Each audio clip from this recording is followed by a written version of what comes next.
வணக்கம். இன்னைக்கு உங்களுக்காக கதை சொல்ல வந்திருப்பது வியல் உங்கள் சகி. இன்னைக்கு நம்ம பார்க்க போற கதையின் பெயர் அப்பாவின் மௌனம். கதைக்குள்ள போலாமா? என்னங்க, கிளம்பிட்டீங்களா? எல்லாம் எடுத்து வச்சுட்டீங்களா? ரூபா எங்க? ஆ, எல்லாம் எடுத்து வச்சுக்கிட்டம்மா. இப்பதான் கிளம்பணும்.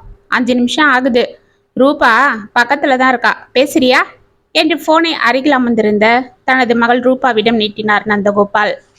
வேண்டாம்பா என்றவள் ஜாடை காட்ட அவளை ஆச்சரியமாக பார்த்து கொண்டே, சரிக்கா, ரூபா செல்லில் அவங்க ஃப்ரெண்டுக்கு ஏதோ மெசேஜ் அனுப்பிட்டு இருக்கா போல இருக்கு, அப்புறம் கூப்பிடுறாளாம் என்று சமாளித்தார். அப்படியாங்க, சரிங்க, சீக்கிரம் வந்துடுங்க. ராத்திரிக்கு வந்துடுவீங்கல்ல? வந்துடுவோம்மா. சரிங்க, சீக்கிரம் வாங்க, சாப்பாடு ரெடி பண்ணிடுறேன். எங்கள் அத்தையும் மாமாவும் கேட்டுக்கிட்டே இருக்காங்க. நல்ல வேலை நான் முந்தா நேத்தே வந்தேன், இல்லைன்னா 3 பேருக்கும் சேர்ந்தே அர்ச்சனை விழுந்திருக்கோம். சரிங்க, எனக்கு தலைக்கு மேலே வேலை இருக்கு, ஃபோனை வைக்கிறேன் என்று ஃபோனை வைத்தாள். நந்தகோபால் சிரித்து கொண்டே ஃபோனை வைத்துவிட்டு மீண்டும் காரை ஸ்டார்ட் செய்தார். உங்க அம்மாவுக்கு தன் தலைமையில தான் திருவிழாவே நடக்கிறது போல பிரம்ம.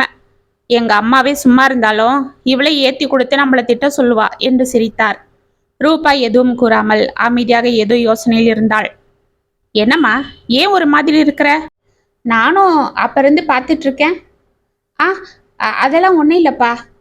இல்லை, நீ காலேஜில் இருந்து வந்ததுலேருந்து நான் பார்த்துட்டு தான் இருக்கேன். ரொம்பவே டல்லாக இருக்கிற. எப்பவும் ஊருக்கு போகிறேன்னா சந்தோஷமாக பேசிக்கிட்டே வருவ, உங்கள் அம்மா கிட்ட வம்பளிச்சிக்கிட்டு வருவ. இன்னைக்கு ரொம்ப சைலண்ட்டாக வர. ஒருவேளை அம்மா முதல்லையே ஊருக்கு போயிட்டா நம்ம கூட வரலன்னு வருத்தமாக இருக்கியாம்மா என்று சிரித்தார். அப்பா, என்னப்பா, நான் என்ன சின்ன குழந்தையா? அம்மா முந்தா நேற்று கூப்பிட்டப்ப நானே தான் காலேஜுக்கு லீவு போட முடியாதுன்னு அப்பா கூட வரேன்னு அம்மா கிட்ட சொல்லி அனுப்புனேன். அதுதானே, அப்ப எதுக்கு இப்படி மூஞ்சி தூக்கி வச்சுட்டு வர? காலேஜில் ஏதாவது பிரச்சனையாடா? ஆ, அதெல்லாம் ஒன்றும் இல்லைப்பா. நீ சொல்ற ஒன்றும் இல்லைன்றதுலையே ஏதோ இருக்குன்றது நல்லாவே தெரியுது. அப்பா, இதோ பாரு தங்கம், எதனா பிரச்சனை வரும்போதோ இல்லை மனசுக்கு சரியில்லாத போதோ மௌனமா இருக்கிறது நமக்கு ஒரு கம்ஃபர்டபுளை கொடுத்தாலும், பக்கத்துல இருக்கிற நம்மளை நெருங்கியவங்களுக்கு, நம்ம மேல பாசமா இருக்கிறவங்களுக்கு அது கொடுமை. அவங்க மனசு தவிச்சிடும், என்ன ஏதுன்னு புரியாம குழம்பிடும். அதனால தான் சொல்றேன், எதுவா இருந்தாலும் மனசை திறந்து பேசிடு. அது உனக்கும் நல்லது, உன்னை சார்ந்தவங்களுக்கும் நல்லது. பேசி தீர்க்க முடியாதது ஒன்றும் இல்லை. உன் பிரச்சனைக்கு நான் சொல்யூஷன் சொல்றேனோ இல்லையோ, நல்ல ஐடியாவாவது சொல்லுவேன் என் அனுபவத்துல இருந்து. அப்பா, நீங்க பேசுறத பார்த்தா உங்க வாழ்க்கையில இந்த மௌனத்தால நீங்க ரொம்ப பாதிக்கப்பட்டிருப்பீங்கன்னு தெரியுது. ஆமாம்மா, ரொம்ப பாதிக்கப்பட்டிருக்கேன். 1 நாள் 2 நாள் மௌனம் இல்லை, 7 வருஷம் மௌனம். அதுவும் எனக்கு ரொம்ப பிடிச்ச எங்க அப்பாவோட மௌனம். என்கிட்ட அவர் பேசாம இருந்த அந்த 7 வருஷம் நான் எந்த மாதிரி ஒரு சூழ்நிலைக்கு ஆளானேன் தெரியுமா? அதனால நான் நிறைய அடைஞ்சாலும் அந்த 7 வருஷத்துல நான் இழந்த சந்தோஷங்களும் நிறைய. அப்பா, என்னப்பா சொல்றீங்க? தாத்தா உங்ககிட்ட 7 வருஷம் பேசாம இருந்தாரா? எதுக்கு?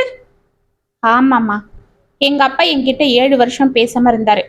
அதுக்கு காரணம் என் வாழ்க்கையில நடந்த சிறிய ஆக்சிடென்ட், ஒரு சந்திப்பு. என்னையே அப்ப நல்ல கொலைய வச்சிடுச்சு. அப்பா, என்னப்பா, ஏதோ புதிர் போடுறது போல பேசுறீங்க? எனக்கு ஆர்வமா இருக்கு. அது என்னப்பா, சொல்லுங்கப்பா என்று தனது தந்தையின் பக்கம் திரும்பி அமர்ந்து ஆவலாக அவர் முகத்தை பார்த்தாள் ரூபா. அவளை பார்த்து லேசாக புன்னகை செய்த நந்தகோபால் அந்த பழைய நினைவுகளை தன் மகளுக்கு சொல்ல ஆரம்பித்தார். சின்ன வயசுல இருந்து எங்க அப்பானா எனக்கு ரொம்ப பிடிக்கும். என்ன போலியா? ஆமா, எங்க அப்பா அப்ப சென்னையில இந்தியன் பேங்க்ல வேலை பார்த்துட்டு இருந்தாரு. எங்க அம்மா ஹவுஸ் ஒய்ஃப். எங்க அம்மாவும் அப்பாவும் ஒரே பையன்னு என்னை பார்த்து பார்த்து வளர்த்தாங்க.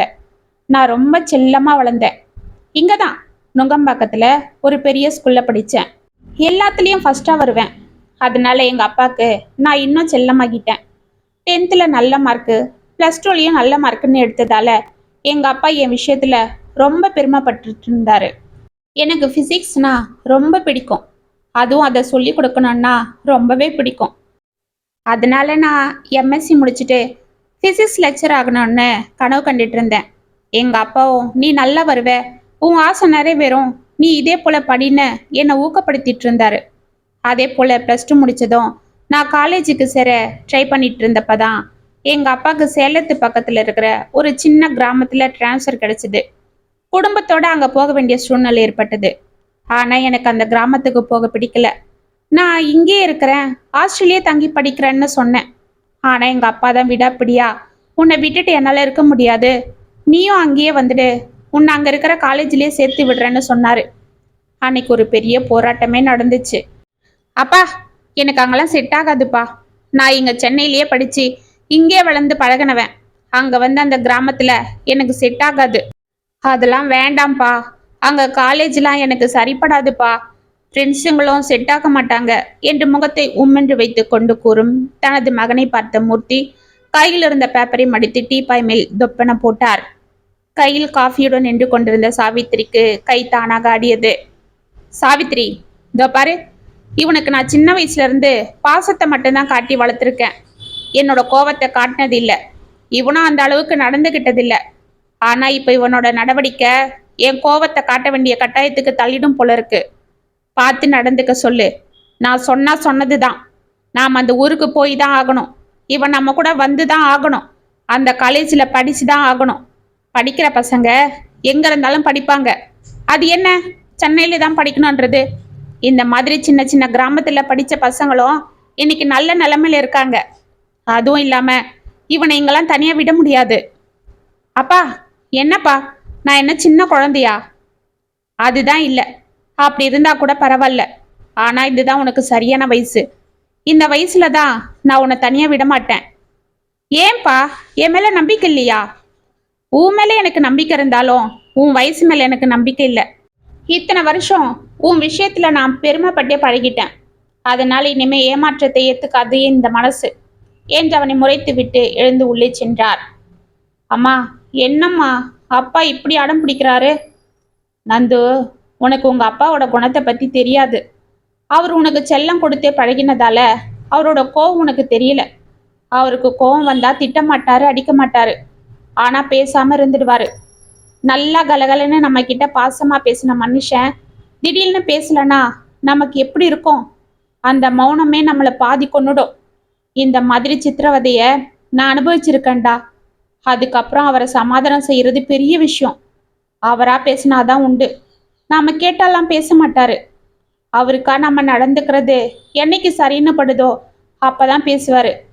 அதுக்காக தான் சொல்றேன், உங்க அப்பா பேச்ச கேட்டுடு. ஏன்னா உனக்கு உங்க அப்பாவை ரொம்ப பிடிக்கும். அவருக்கும் பிடிச்சது போலதான் நீயும் இத்தனை வருஷம் நடந்துட்டு இருக்க. இனியும் அப்படியே இருந்துடுப்பா, அதுதான் நல்லது என்று கூறிவிட்டு உள்ளே சென்றாள் சாவித்ரி. நந்தகோபால் தலையில் கையை வைத்து கொண்டு அமைதியாக சோஃபாவில் அமர்ந்தார். என்னப்பா, தாத்தா அவ்வளோ பிடிவாதக்காரரா? ஆமாம்மா, ரொம்ப. அவர் ஒரு முடிவெடுத்துட்டா அதுல இருந்து அவ்வளோ சீக்கிரம் பின்வாங்க மாட்டாரு. அட கடவுளே! அப்புறம்? அதுக்கப்புறம் ஒரே வாரத்துல நாங்க சேலத்துக்கு போனோம்.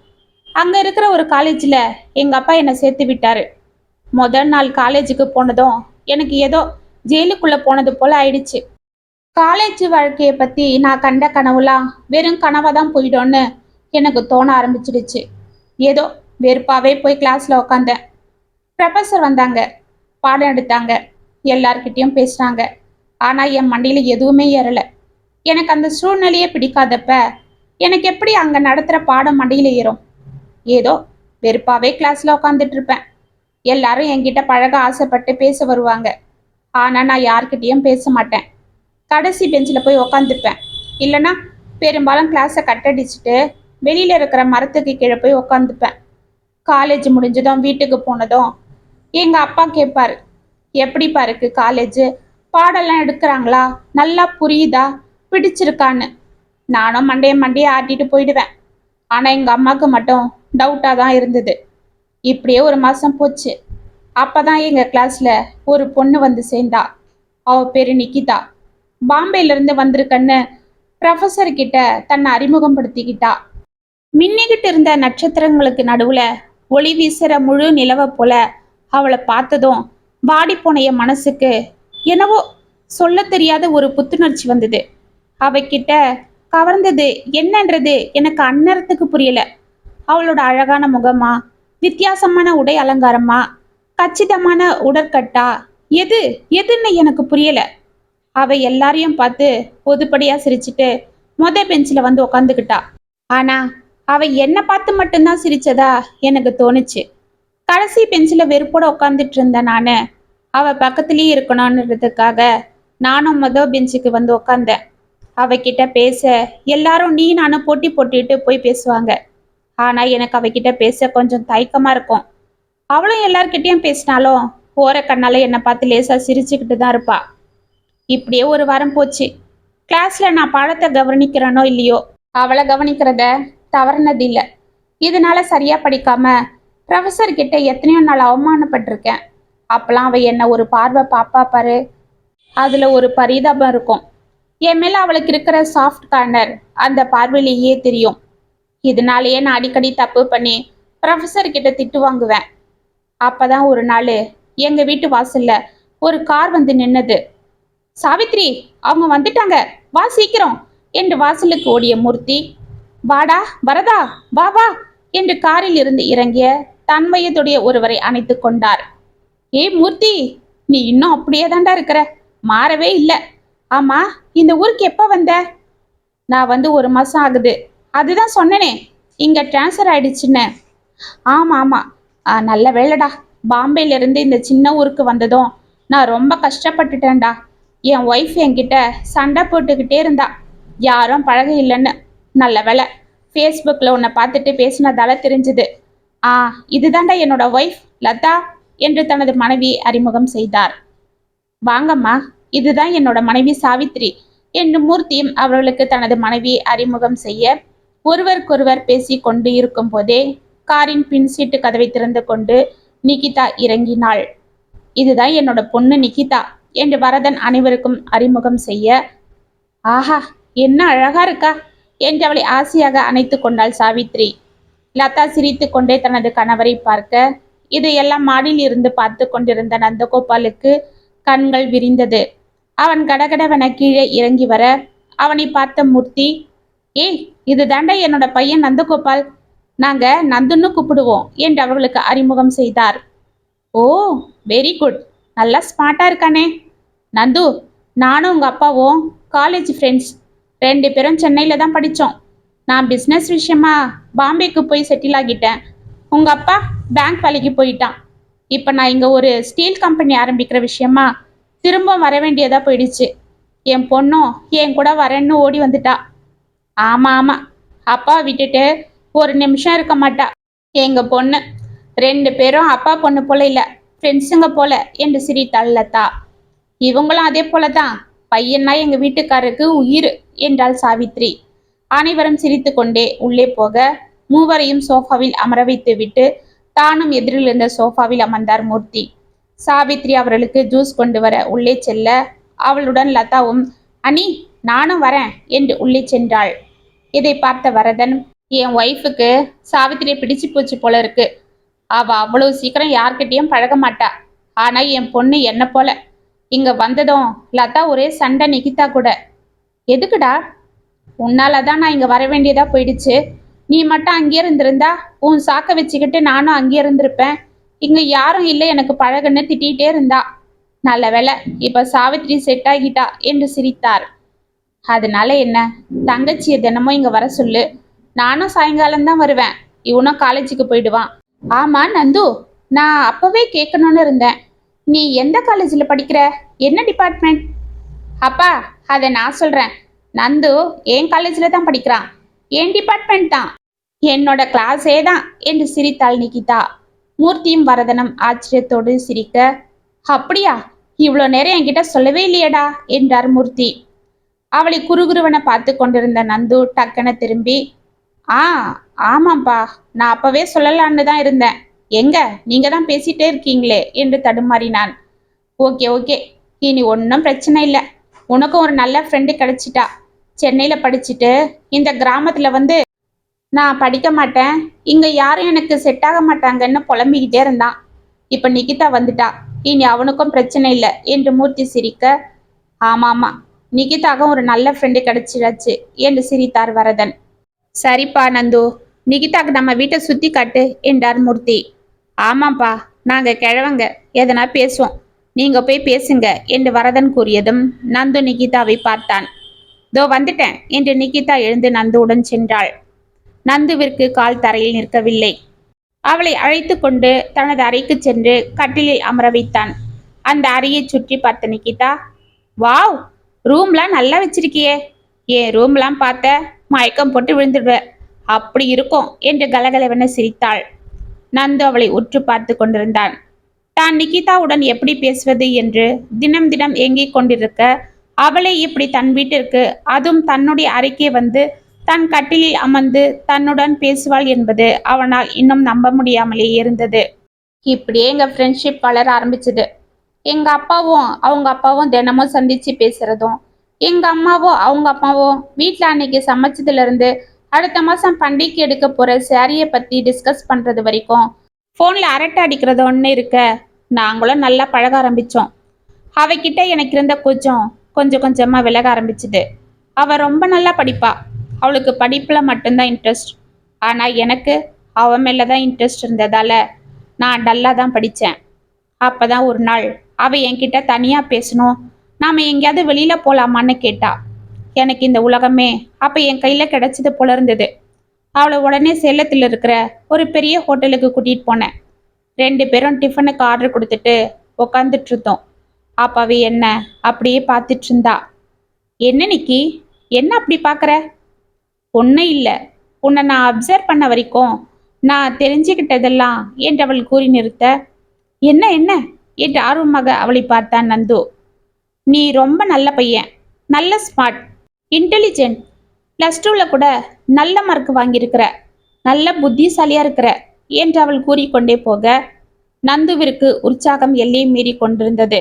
அவனுக்கு தலை கிர்ரென சுற்றி மயக்கமே வந்துவிடும் போல் இருக்க, என்ன திடீர்னு என்ன பத்தி என்று தன்னடக்கத்துடன் அமைதியாக கேட்டான்.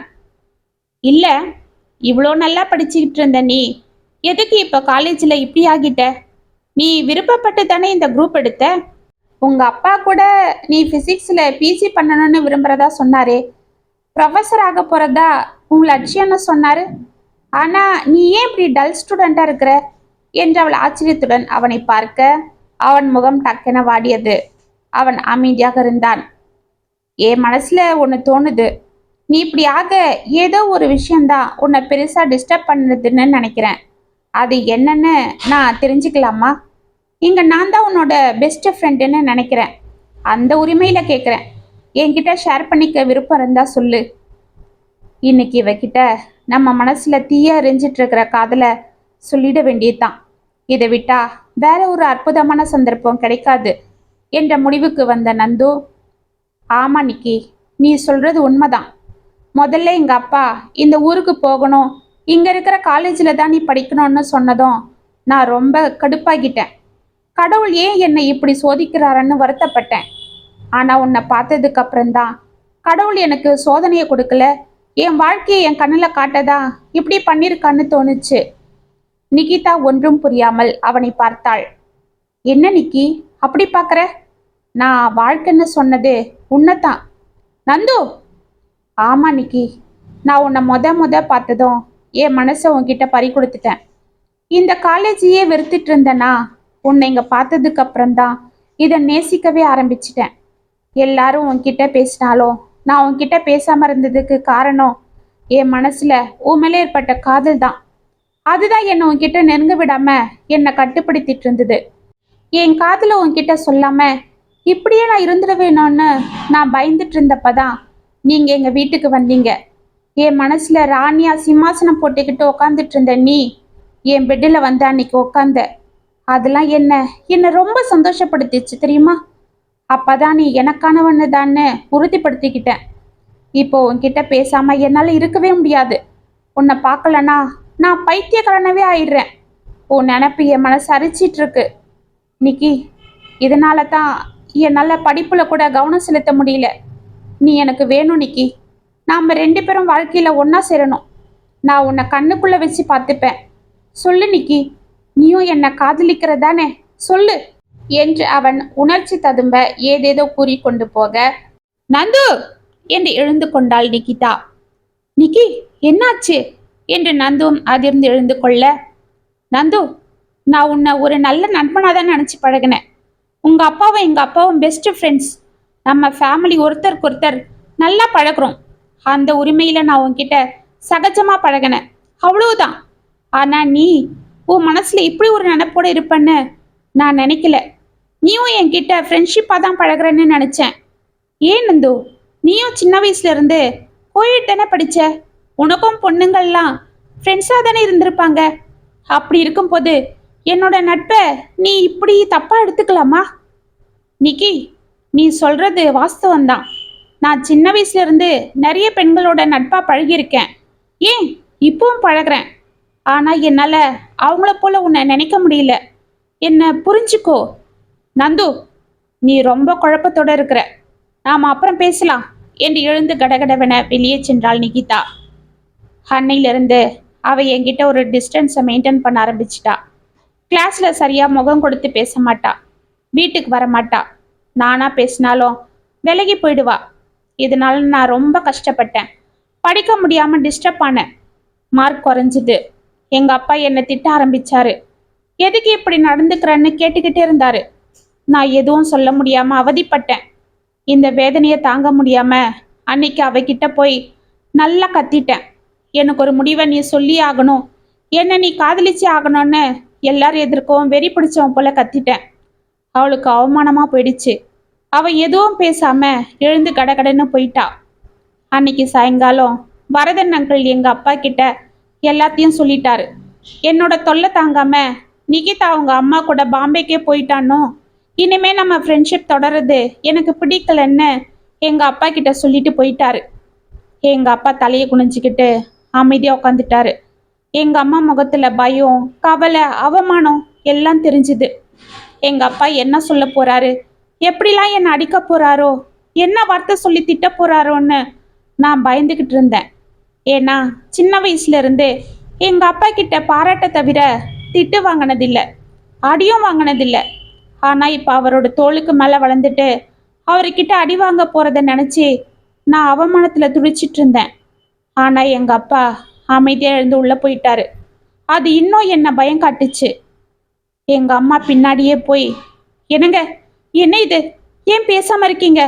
அவனை அடிக்கிறதா இருந்தாலும் 4 அடி அடிச்சிடுங்க, கண்டபடி திட்டிடுங்க, ஆனா அமைதியா இருக்காதீங்க என்று கெஞ்சினாள் சாவித்ரி. சாவித்ரி, நான் அவனை எதுவும் சொல்ல போறதில்லை. ஏன்னா அவன் வளர்ந்துட்டான். இனிமேலும் அதுவும் இந்த விஷயத்துக்காக நான் அவனை அடிச்சா அது எனக்கு தான் அசிங்கம். அதனால நான் அவனை எதுவும் கேட்க போறதில்லை. ஆனா ஒண்ணு, இனிமேலும் அவன் என் கூட பேசக்கூடாது என்று கூறிவிட்டு பட்டண கதவை சாத்தி கொண்டார்.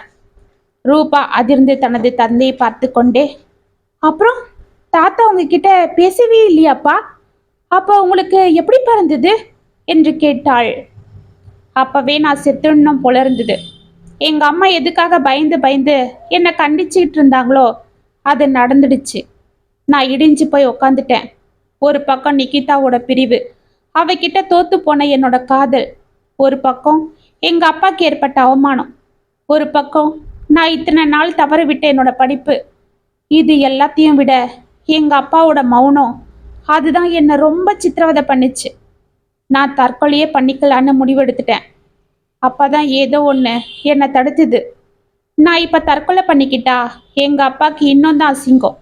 என்னோட தவறோட நான் இந்த உலகத்தை விட்டு போக விரும்பல. என் மேல இருக்கிற களங்கத்தை நான் சரி பண்ணணும். எங்க அப்பாவோட மௌனத்தை நான் கலைக்கணும். திரும்பவும் அவரை என் விஷயத்துல பெருமைப்படுத்தணும். அதுக்கு நான் அவருக்கு பிடிச்சதை செய்யணும்.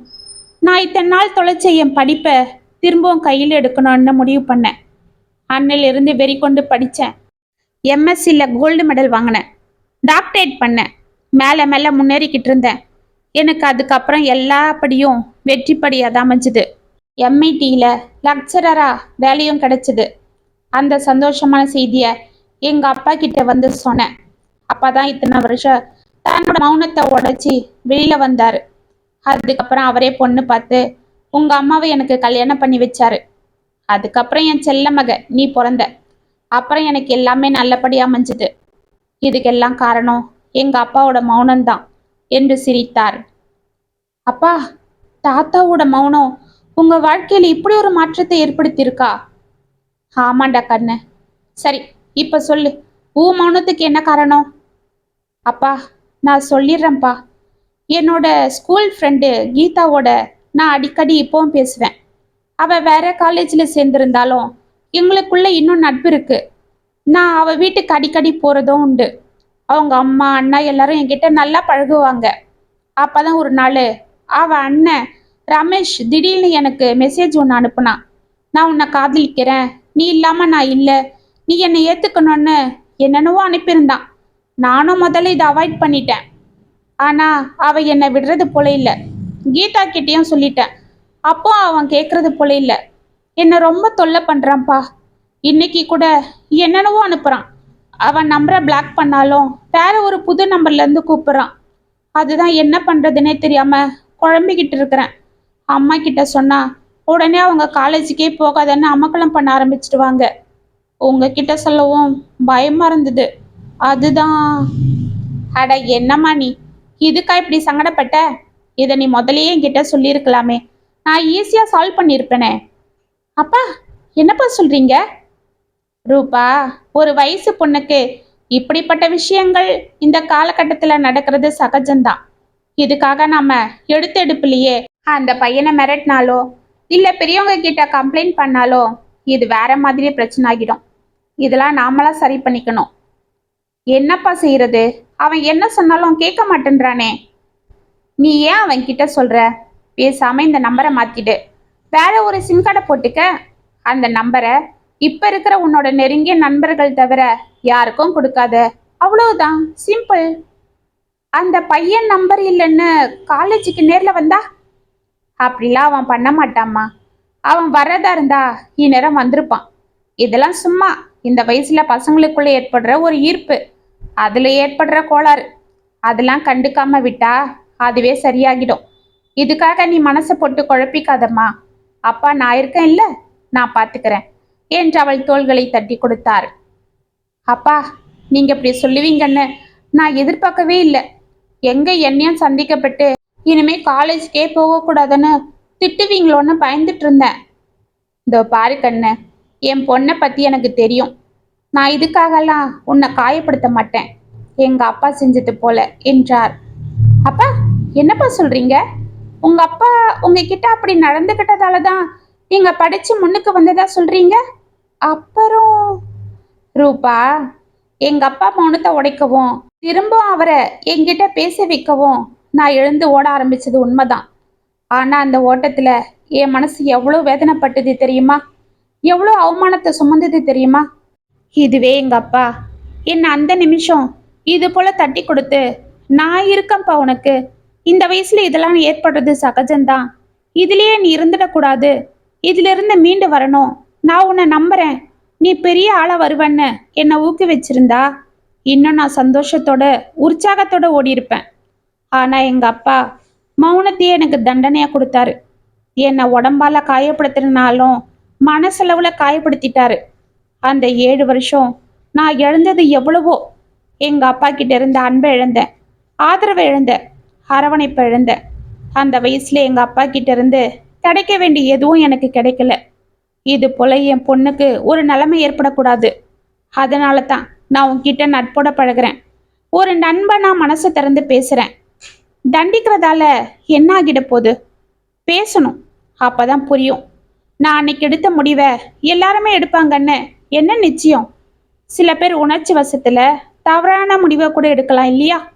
நம்ம வீட்டில் இருக்கிறவங்க தான் நம்மளை பத்தி முதல்ல புரிஞ்சவங்க. அவங்க தான் நமக்கு ஆதரவு. வெளியில என்ன நடந்தாலும் வீட்டுக்கு போனா எல்லாம் சரியாகிடும், ஒரு நிம்மதி இருக்கும்னு ஓடி வருவோம். ஏன்னா அது நம்மளோடது. அதுல இருக்கிறவங்க நமக்கானவங்க.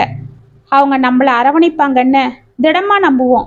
ஆனா அவங்களே நம்மளை தண்டிக்கும் போது நம்ம எங்க போய் ஆதரவை தேடுறது?